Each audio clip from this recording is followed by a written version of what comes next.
Welcome to the Eat and Drink Real Estate Podcast, where we discuss everything real estate. Today, I am going to be the guest host of this podcast. My name is Laxmi Sarathy. I'm an attorney at Klein, Dady, Aritos, and O'Donoghue, a law firm at Schaumburg, Illinois.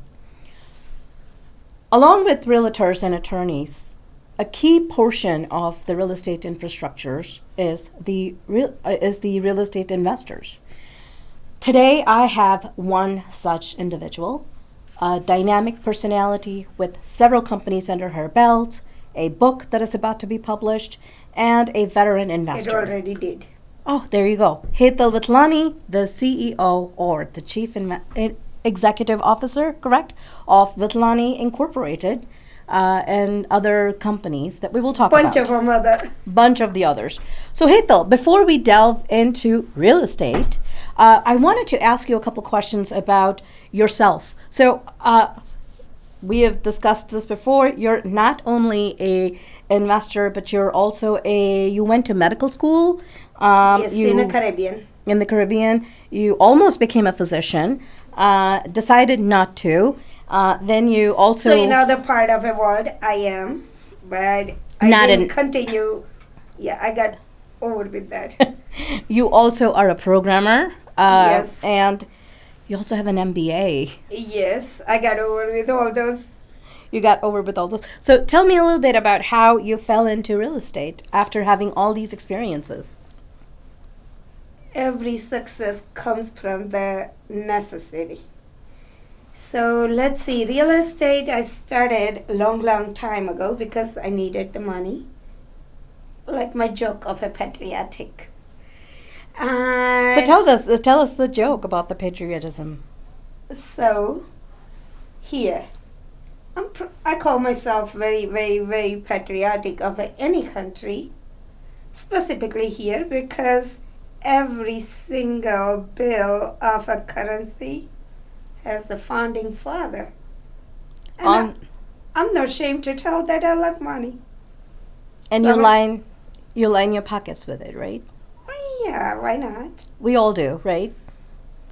No charity begins at... We all do, and I don't like to live in a denial. And so I am happy to accept that I like to make a few bucks, like everyone else. Charity begins at home, correct? To myself. You can only give what you have. You cannot give what you don't have. Yeah, and nothing wrong to be truthful to our own self. So how did you get into real estate investing? So let's see. I graduated I came to America on a student visa, and I graduated penniless, most probably homeless, and nothing was in a pocket. So I went on a H1, but I discovered that's the glorified slavery. So sooner I get up from that, better it is. And eventually I started saving up. And actually while I was on a student H1 and a student visa, I filed up the company. When you say file up a company, you incorporated a corporation. Yes, I incorporated the company. So first company was a Hetal, which we dissolved while I was in undergrad. Then second company, Thinkiting, I filed, and bought a hotel. You were originally having the Thinkiton for a IT company, correct? Yes, I was thinking for a IT consultancy company because I was working for a consultant company and I wanted to own by myself. But however, I decided to buy the hotel. I'm a Gujarati, and that is Gujarati is one of the biggest. They're kind of the investor class in India. So actually, when it comes to the hotel, 68% of the hotel worldwide, we are the people who owns it. Okay, most of them have a last name Patel. I don't, but still, whether I know the Gujarati people owning a hotel in Switzerland, France, Munich, you name it. So Let's see. Joke is if you're a Gujarati, Dunkin' Donut, 7-Eleven, Subway, and motel is your birthright. Choose Convenience one. stores. 7-Eleven. So I decided to choose a motel. Now I can go on and on how the Gujaratis succeed in a motel business, but let's skip that. To focus on the same thing, that is same question. How did I come to the real estate? And then once I didn't need the H1, I got over with it. The day I got green card, I quit the job. Even though they offered me a big promotion, I'm like, no, I'm not designed for that. And I started buying foreclosure houses one by one. The Stone Park that last year we We closed on after Closed much difficulty. That was the first property that I bought. But after that, I came to the understanding that buying in a foreclosure, and first I was renting it, and then I started to selling it out. The profit is high. And there are a lot of challenges, which I like, a lot to learn, which keeps me occupied. I love challenges, and I like to learn. Every day you learn something new. So you recently published a book, and I believe it's for flippers. Yes, so I am bringing a 10 book series for the flippers. Not that I tell them to go on do on my way. Neither I'm telling to join my crew or nothing. It's just I'm sharing my experience. So can you tell us the name of the first book that you've published, and where is it available? It's available on Amazon, and there is a hardcover, there is a soft book. If you send me an email, I send you for free. Yes. What is the name of it? It's Minimalist Flipper. Minimalist Flipper. Yes. And the idea is it gives tips and tricks that you have learned over the years. Yes. Flipping properties. And So- when you say minimalist, I was looking at the So that blurb. particular one part is for the staging a house, but there are other 9 books coming for the every stage of a flipping houses process. So I think it's called it's called the Minimalist Flipper Soft Staging Techniques for Maximum Profit by Ms. Hetal Vithalani. And it is available on Amazon. There is a Kindle version that can be used on any free Kindle app for iPhone, iPad, Android phones, tablets, and of course PC and Mac. And of course Kindle e-readers and Fire tablets. And it is available on Amazon. So the idea of the Minimalist Flipper is that you don't need a lot of money to stage. No, so everyone talks about the flipping properties and all those, and like rich people doing it. You don't have to be rich. This is a section where just staging I'm talking, but other 9 So can you books- talk about what does staging mean? So staging is when you are ready to sell, you want to attract buyers, and how in a penny to nothing you can stage. But So in other words, imagine I'm the flipper. I purchase a home. Yes. It is in foreclosure. It's not well maintained. I do all the So- structural fixing of the property. So no, 90% of the time when you flip, you do not do the structural. That's for the big guys. Okay. When you want to flip the houses, most of the time you So are let's doing a makeup. So let's rewind a little bit back. So even before we even purchase the property, you have a philosophy in purchasing the property, which is Yes, so this book doesn't talk about that. This Okay. one talks about when it's ready and you are ready to show to your client. However, there are 9 other books are coming which will be talking. And so when you want to buy the first time house to flip, you need to navigate. that first question to yourself, what is my budget? What can I afford? Do not go borrowing without thinking that, okay, there are a 35% profit, there are a 40% profit, I'm going to make this and this big. No, there is an extreme risk if you don't navigate. So watch your own step. Make sure that you are using your money to make a money, not just taking a risk to lose the money. This is not easy, but there is a possibility, and that's the point. You are working on a possibility. So basically, in the beginning, you want to go find your budget. Now find the area that you feel comfortable. City like Chicago has thousands of property every week. I heard in another podcast with the real estate investment group that 1,400 property were last week went to the foreclosure. Now you want to locate that which area you are comfortable with. You don't want to go on a risky area, neither you want to go in a high-end area like South Barrington where you can't afford, or a Glencoe where you are out of a budget and you are borrowing from bank on a very high interest. So locate your perfect spot. If you are a mom, or if you are working in another company, or this is a side gig, find where you can drive to keep a tab on your people. Once you locate this property, you want to locate the technique, that what is the market for the, let's see, I like to flip a lot of condos, townhouses.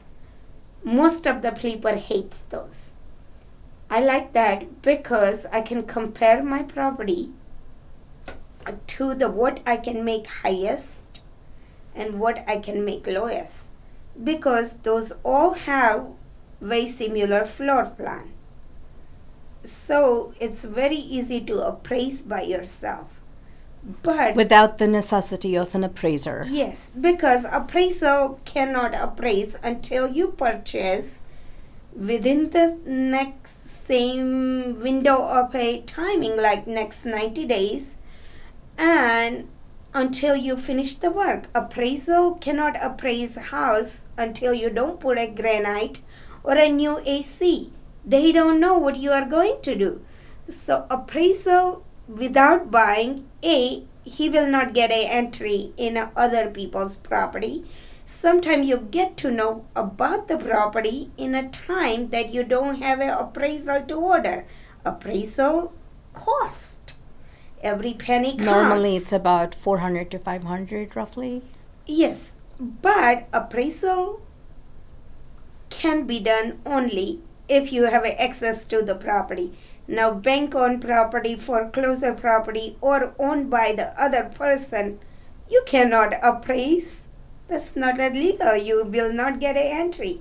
So this appraisal has to be in your own counting and in your own risk. It has to be in your own head, or you can hire somebody to do the analysis once you become a bigger. If you are in a beginning and minimalist, don't hire anybody.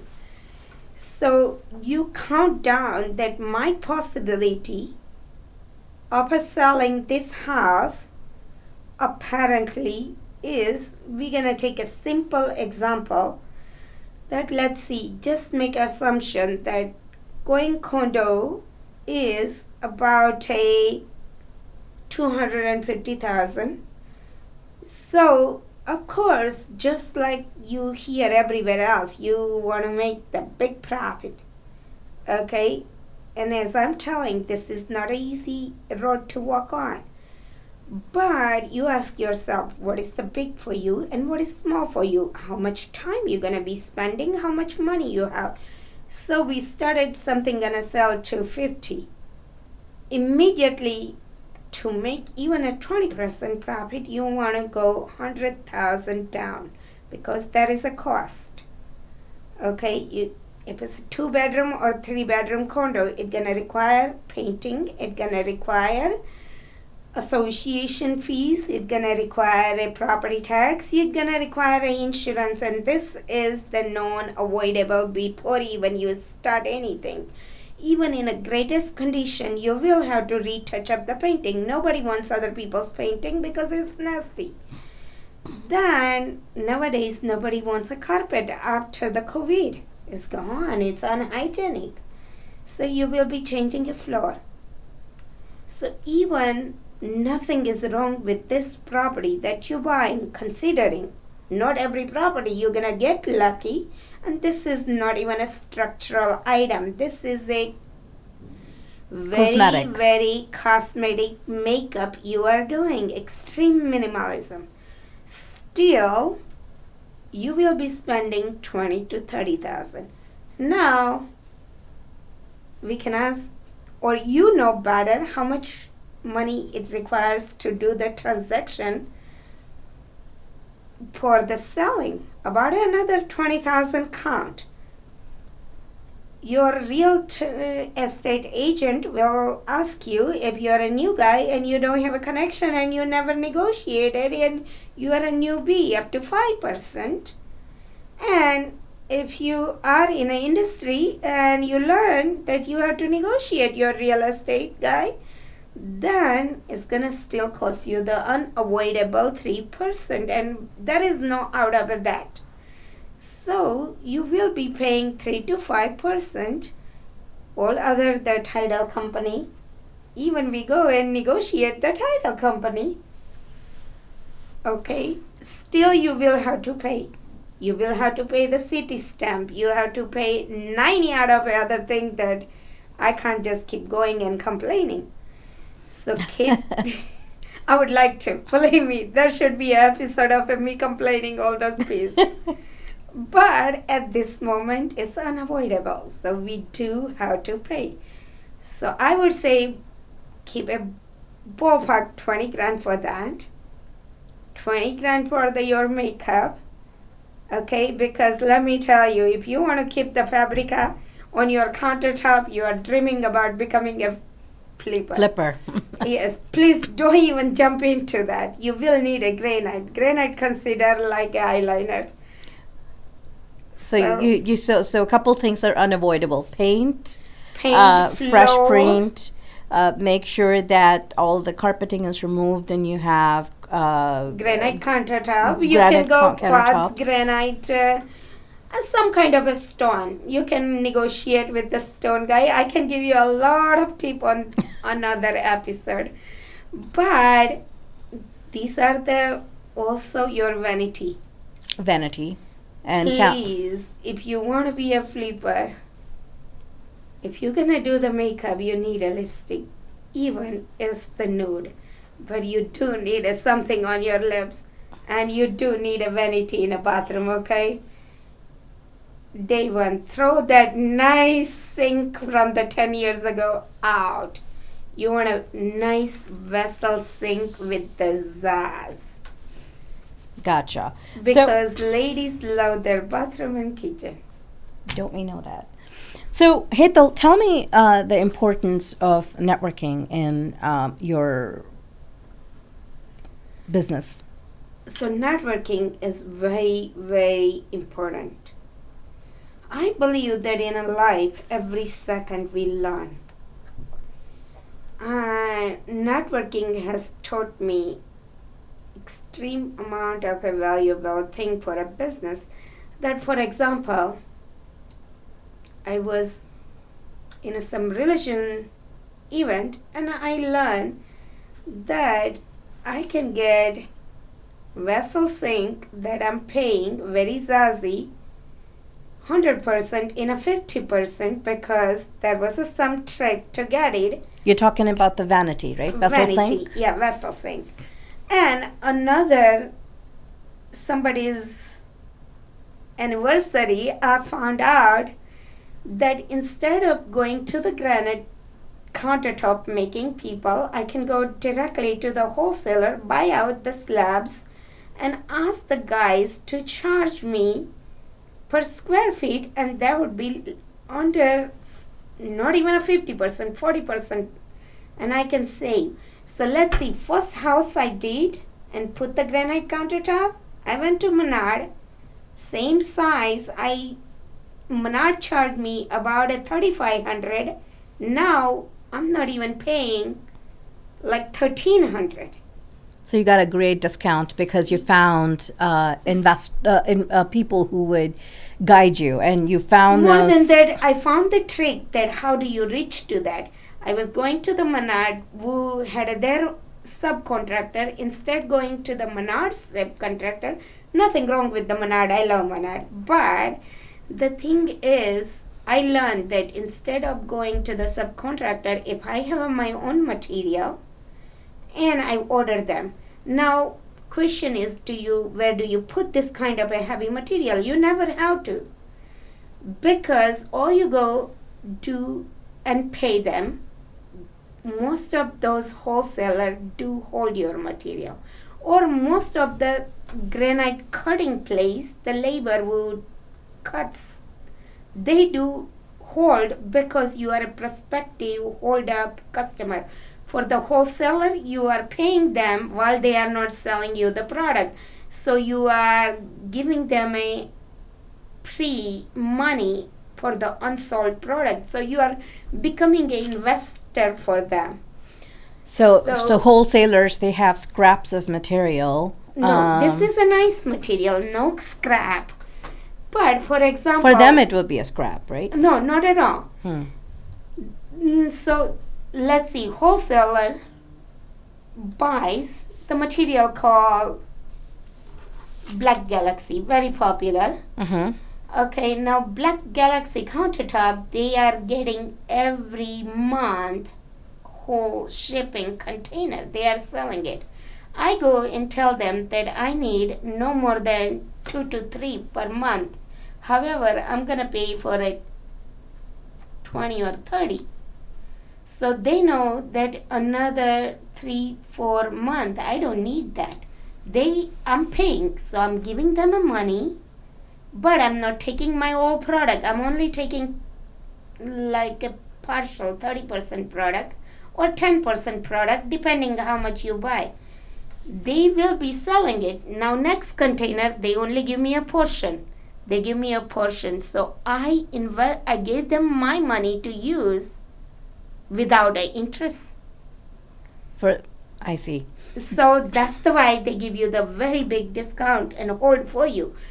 It's a win-win situation. For them, you are providing the guarantee to buy and providing an investment. For me, they are providing a very cheap material that you keep using. Yes. For each so property. For me, that's less than a 50% of the price that in a market it's not even a 50%. It's about a 30% price I'm getting. So the thing is, then I would go and call the person who fabricate the labor part and ask them, negotiate that it's my material, how much they're going to charge me. What about the use of technology? How have you utilized technology in your Technology is blessing every moment. I'm a big fan of AI. To the writing, to the scheduling, to the finding, to the navigating which property to buy, or check it out which color gonna look good on my property. It does help. AI is the key point. What about usage of professionals, for example, using realtors, real estate agents? Of course, I don't sell my own property, so I do have it. But the key point is negotiate. Negotiation with your realtors. So do you have real estate agents for each area that you specialize in, or do you have one real estate agent that does all of the work? So the thing is, for not each geographical area, but for the commercial and for the residential, yes. And the usage of attorneys, would you ever, first of all, you're a corporation, so you can't. I'm talking to one great one, isn't that? That we met through networking. So Hetal, it has been great having you here today. We learned a lot. I learned a lot about granite and networking and And we actually have so much more questions that has come up during our conversations that I think we'll probably have some future podcasts with you. I would love it. Thank you thank you for having That's okay. I'm Well, glad to thanks be for having here. us. Yeah. Thank you for having me here. Thank you for having me as the guest host, Eat and Drink Real Estate Podcast, where we discuss everything real estate. There you go. Good. I think that should be the last cut. All that thank you, blah, blah, blah. She'll work on it. So that's it. That's it.